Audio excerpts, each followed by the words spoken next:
আমার কাছে তো মনে হয় আমি সেরা বাইকার। চালাইলে বোঝা যাবে আসলে বাইকটা কতটা ভালো আর কি। না আসলে আমি বাইক তেমন চালাই না, আমার বড় ভাই চালায়, বড় ভাইকে এই বাইকটা প্রিপেয়ার করবো। না আসলে আমাদের ইয়ামাহার যারা বাইক লাভার আছে, বাইকারদের অনেক দিনের একটা প্রত্যাশা ছিল আমরা হায়ার সিসি কখন বাংলাদেশে আসবে ইয়ামাহার। তো অবশেষে আমরা আজকের ইয়ামাহা হায়ার সিসি 250 লঞ্চ হলো FZS। তো আমার কাছে মনে হয় এই বাইকটা পেয়ে বাংলাদেশের যারা ইয়ামাহা লাভার আছে তারা প্রচণ্ড খুশি হবে এবং বাইকটা রাইড করে তারা আমার কাছে মনে হয় খুবই ভালো এবং স্যাটিসফ্যাকশন হবে।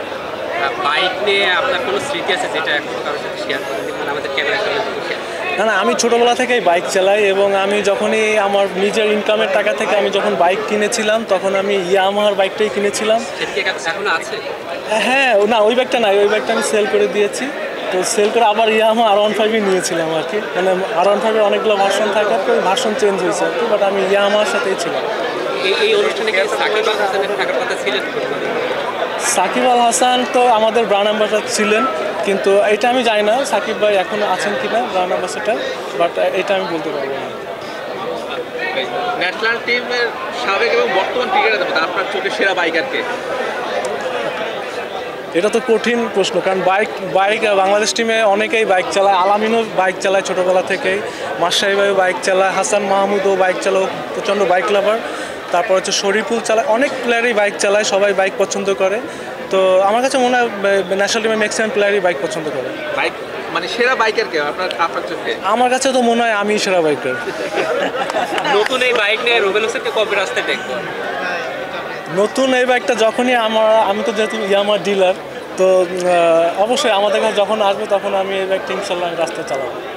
এই বাইকের নতুন বাইক নিয়ে ন্যাশনাল টিমের কোনো ক্রিকেটারের সঙ্গে কথা হয়েছে? কেউ কি প্রি বুকিং এর কথা বলেছিলেন যে এটা নিতে চান?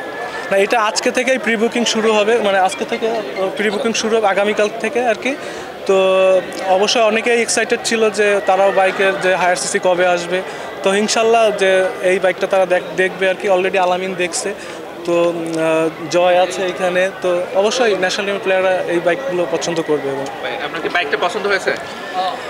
আসলে আমি ইয়ামাহা ভার্সন 4 চালাই, আর এটা হচ্ছে 250 সিসির একটা বাইক।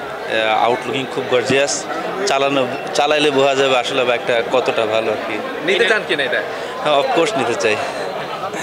দাম কি বেশি হয়ে গেছে? না, দাম ঠিক আছে। দাম ঠিক আছে।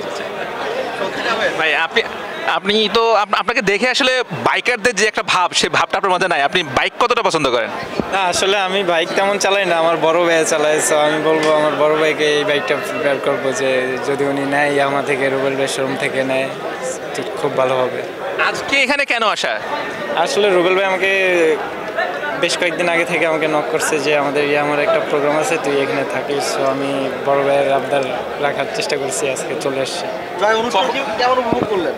না খুব ভালো লাগছে, রুবেল ভাই এখানে বাইক নিয়ে উনি স্টেজে আসছে, উনি খুব ভালো পারফর্ম করলো। সো আমরা খুব উপভোগ করছি অনুষ্ঠানটা। কখনো কি রুবেল ভাই আপনাকে বাইক কেনার জন্য ইনফ্লুয়েন্স করেছে যে কেন? না আসলে আমাকে করে নাই, আমি রুবেল ভাই থেকে একটা নেওয়ার কথা আমার বড় ভাইয়ের জন্য। আমার বড় ভাই বাইক লাভার, সো আমি রুবেল ভাইকে বলবো যে বড় ভাইয়ের জন্য একটা রাখতে। ভাই আপনার শোরুম থেকে ন্যাশনাল টিমের কে বাইক নিয়েছে? শোরুম থেকে ন্যাশনাল টিমে 2-1 বাইক নিয়েছে, কথাবার্তা বলছে আর কি। অনেকেই বাইক তো আগেও নিয়েছিল, তো আমাদের ধরেন ন্যাশনাল টিমের প্লেয়ার যারা আছে ওর ভাইয়ের জন্য নিয়েছে, এরকমের আর কি। কলিগের জন্য নিয়েছে, বন্ধুবান্ধবের জন্য নিয়েছে আর কি। এটা আর কি। হাসান মাহমুদ নিবে খুব তাড়াতাড়ি, আলামিন তো আপনাদের সামনে বললোই নিবে, ঠিক আছে। এটা আর কি ইনশাল্লাহ।